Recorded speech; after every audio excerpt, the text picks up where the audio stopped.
أوقاتكم مشاهدينا الكرام، معكم أنا سارة دركشلي ونصر الدين مريل. نأتيكم بهذه النشرة الإخبارية ونبدأها من الأخبار المحلية، حيث أجرى وزير الشؤون الخارجية والجالية الوطنية بالخارج السيد أحمد عطاف اليوم الأربعاء محادثات ثنائية مع وزير الخارجية لجمهورية مصر السيد سامح شكري، وجاء ذلك في إطار مشاركته في إشغال الدورة 161 لمجلس جامعة الدول العربية على المستوى الوزاري.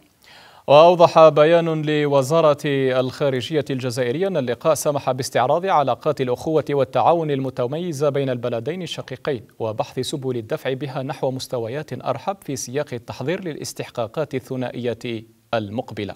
كما أجرى عطاف أيضا محادثات ثنائية مع وزير الخارجية بالمملكة العربية السعودية سمو الأمير فيصل بن فرحان آل سعود، حيث سمح اللقاء ببحث سبل تعزيز وتوطيد العلاقات بين البلدين.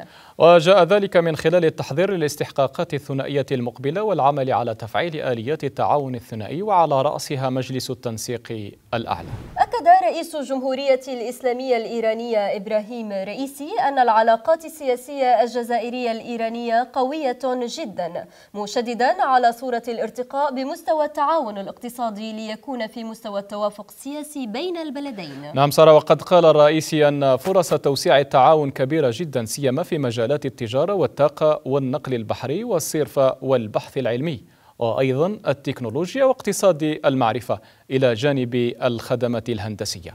قام وزير المالية العزيز فايد أمس الثلاثاء بزيارة عمل وتفقد إلى شركة النقد الآلي والعلاقات التلقائية بين البنوك ستيم، حيث تلقى عروضا حول التقدم بخصوص رقمنة المعاملات بين البنوك والنقد الآلي حسب بيان للوزارة.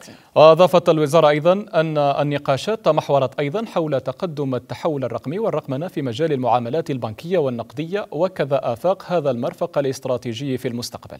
وأكد من جانبه وزير المالية على الأهمية الاستراتيجية لشركة ستيم، موضحا أن هذه المؤسسة تلعب دورا أساسيا كأداة مركزية في برامج رقمنة قطاع المالية، ومشيرا إلى أن هذه الجهود ستساهم في تحديث وتحسين الخدمات المالية حسب المعايير الدولية. في موضوع آخر، استفادت أكثر من 300 مؤسسة ناشئة على المستوى الوطني من مرافقة مالية من الصندوق الجزائري للمؤسسات الناشئة حسب ما أكده المدير العام للصندوق عقبة حشاني. وذكر بأن الصندوق الجزائري للمؤسسات الناشئة يهتم أيضا بمجال النشاطات الاستراتيجية، أي كل ما هو ذكاء اصطناعي وتكنولوجيا مالية وزراعية، مشيرا إلى أن مؤسسات الناشئة من بين التي رافقها الصندوق تقوم بتصدير منتجاتها نحو بلدان إفريقية مثل نيجيريا وتونس ورواندا والسنغال. في موضوع آخر، وزير التربية عبد الحاكم بالعيد أمر بفتح المؤسسات التعليمية أمام التلاميذ في الأسبوع الأول من عطلة الربيع التي تتزامن مع شهر رمضان من أجل دروس الدعم والمراجعة. وجاءت تعليمات بالعابد خلال ترأسه ندوة وطنية خصصت لضبط آخر التفاصيل المتعلقة بالملتقى الوطني حول التحويل الرقمي والاحتفاء باليوم العالمي للرياضيات، بالإضافة إلى تقييم مختلف العمليات البيداغوجية ومتابعة تلك المرتبطة بتسيير الموارد المالية والمادية والبشرية المنجزة خلال الثلث الثاني من السنة الدراسية 2023-2024. في موضوع آخر، كشف الرئيس المدير العام لمجمع سوناتراك رشيد حشيشي أمس الثلاثاء من ولاية تبسة أن العمل جاري من أجل تطوير إنتاج الفوسفات بقطاع منطقة جبل العنق التابعة إقليميا لبلدية بئر العاتر أقصى جنوب تبسة للرفع من القدرات الإنتاجية الوطنية في هذا المجال خارج المحروقات. وجاء ذلك من خلال العمل على تحسين ظروف العمل في قاعدة الحياة وتوفير كل الضروريات للعمال وتشجيعهم وتحفيزهم حتى يبذلوا مزيدا من الجهود لتحقيق الأهداف المسطرة. في موضوع آخر، كشفت ولاية الجزائر أمس الثلاثاء عن نقاط تنصيب الأسواق الجوارية الخاصة بشهر رمضان المبارك والموزعة عبر 14 مقاطعة إدارية. وبلغ عدد الأسواق الجوارية التي نصبتها مصالح ولاية الجزائر لفائدة ساكني العاصمة 21 سوقا جواريا بكل المقاطع الإدارية 14 لتمكين المواطنين من اقتناء مستلزماتهم الغذائية والمنزلية قبل وطيلة أيام الشهر الفضيل. وأكدت مصالح ولاية الجزائر أنها عملت على تنصيب هذه الأسواق بالساحات العمومية لما تتميز به من حركية كبيرة ووفور وتنوع في السلع التي تعرض، كونها تربط المستهلك بصاحب المنتج أو بائع الجملة مباشرة. كشفت قيادة الدرك الوطنية الأربعاء عن قائمة الطرق المقطوعة عبر عدة ولايات بسبب تراكم الثلوج وارتفاع منسوب المياه عقب التقلبات الجوية الأخيرة. وأفادت قيادة الدرك الوطني في منشور لها عبر صفحتها الرسمية على فيسبوك تاريخي أن الطرق المقطوعة عبر الولايات هي تيزي وزو، بويرة وجيجة. سلم الإرهابي المسمى شين عيسى نفسه للسلطات العسكرية ببرج باجي مختار بالناحية العسكرية السادسة، وبحوزته مسدس رشاش من نوع كلينشكنوف وكمية من الذخيرة. وحسب الحصيلة الأسبوعية للجيش الوطني الشعبي، أوقفت مفارز الجيش الوطني الشعبي 13 عنصر دعم للجماعات الإرهابية خلال عمليات متفرقة بأنحاء الوطن، كما تم كشف وتدمير قنبليتين تقليديتي الصنع بكل من عين الدفلة وسكيكتا.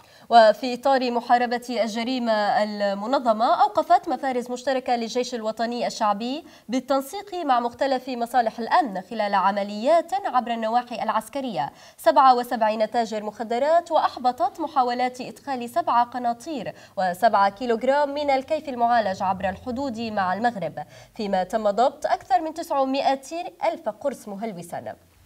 والآن إلى الأخبار الدولية، حيث فاز كل من الرئيس الأمريكي جو بايدن والرئيس السابق دونالد ترامب بمعظم الولايات في الانتخابات التمهيدية للحزبين الديمقراطي والجمهوري. نعم سارة، فبحسب ما ذكرت وسائل إعلام أمريكية، فاز المرشح المحتمل للحزب الديمقراطي جو بايدن في كل الولايات ما عدا مقاطعة سامو، في حين فاز ترامب في 10 ولايات، وخسر أمام منافسته نيكي هيلي في ولاية فيرمونت لتكون الولاية الثانية التي تفوز بها بعد العاصمة واشنطن. أعلنت هيئة عمليات التجارة البحرية البريطانية إن البحرية اليمنية اعترضت سفينة تجارية وأمرتها بتغيير مسارها، في حين أعلن الجيش الأمريكي إسقاط صاروخ باليستي مضاد للسفن و3 طائرات مسيرة هجومية كانت قد انطلقت من مناطق تسيطر عليها جماعة أنصار الله الحوثيين. نعم، وقالت جماعة الحوثي إن الولايات المتحدة وبريطانيا شنتا مساء الثلاثاء 5 غارات على محافظة الحديدة غربي اليمن، وأعلنت في الوقت نفسه أنها هاجمت مدمرتين أمريكيتين في البحر الأحمر. إلى ذلك أعرب مدير مكتب منظمة الأغذية والزراعة للأمم المتحدة عن قلقه حيال الوضع في البحر الأحمر، مضيفا أن حصار الحوثيين لمضيق باب المندب له تداعيات وتأثيرات كبيرة على تجارة الأغذية العالمية.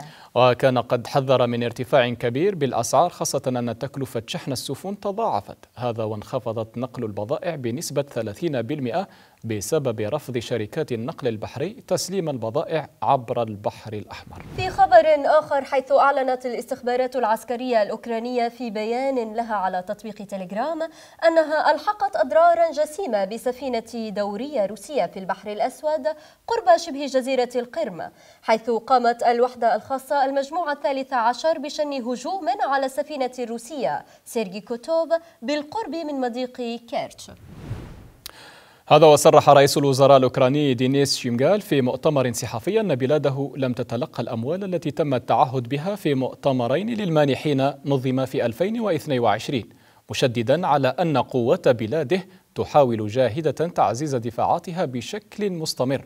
تأتي هذه التصريحات وسط انتقادات لخطوط الدفاع الأوكرانية مع تقدم القوات الروسية شرقا. وإلى خبر آخر، أعلن خفر السواحل الفلبيني أن إحدى سفنه تعرضت لأضرار طفيفة بعد اصطدامها بسفينة أخرى تابعة لخفر السواحل الصيني. هذا وصرح عميد فلبيني أن السفينة تابعة لخفر سواحل صيني ترافقها مجموعة سفن أخرى قامت بمناورات خطيرة، وأشار إلى أنه تم نشر سفينة بي آر بي سانداغان وسفن أخرى لدعم عملية التناوب في المنطقة.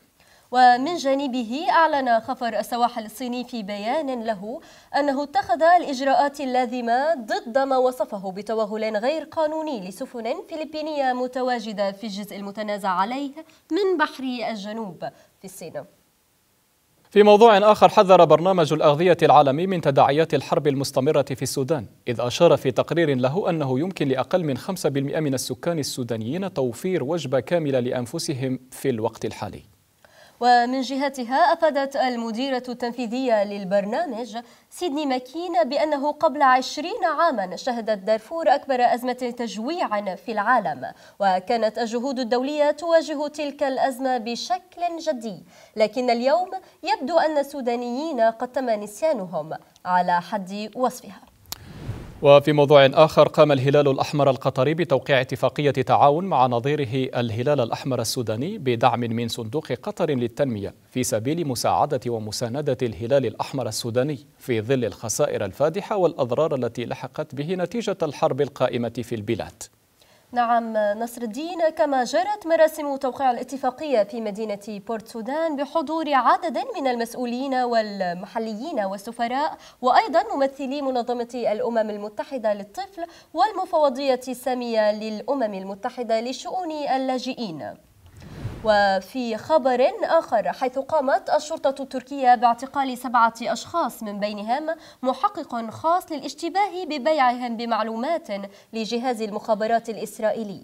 وبحسب ما نقلت وكالة الأناضول للأنباء عن مصادر أمنية، أن المحقق الخاص يشتبه بجمعه معلومات عن شركات وأفراد من منطقة الشرق الأوسط في تركيا. كما أوضحت بأن الاعتقالات كانت في إطار عملية نفذها جهاز الاستخبارات الوطني وشرطة مكافحة الإرهاب في اسطنبول. والآن إلى النشرة الاقتصادية، حيث ارتفعت أسعار النفط بشكل طفيف في التعاملات الآسيوية المبكرة اليوم الأربعاء، إذ توازن الأسواق بين المخاوف بشأن نمو الطلب في الصين أكبر مستورد للخام مع مؤشرات على شح في الإمدادات في ظل تخفيضات إنتاجية من جانب منتجين كبار. وفي موضوع آخر في الشأن الاقتصادي، دائما تراجعت أسعار الذهب خلال تعاملات يوم الأربعاء، لكنها بقيت فوق مستوى $2100 للأونصة الواحدة بعدما دفع ارتفاع الرهانات على خفض أسعار الفائدة الأمريكية في جويليا المعدن الثمين إلى مستوى قياسي في الجلسة السابقة. وإلى هنا نصل لنهاية نشرتنا الإخبارية. مشاهدينا، شكرا لحسن المتابعة ودمتم في أمان الله. شكرا.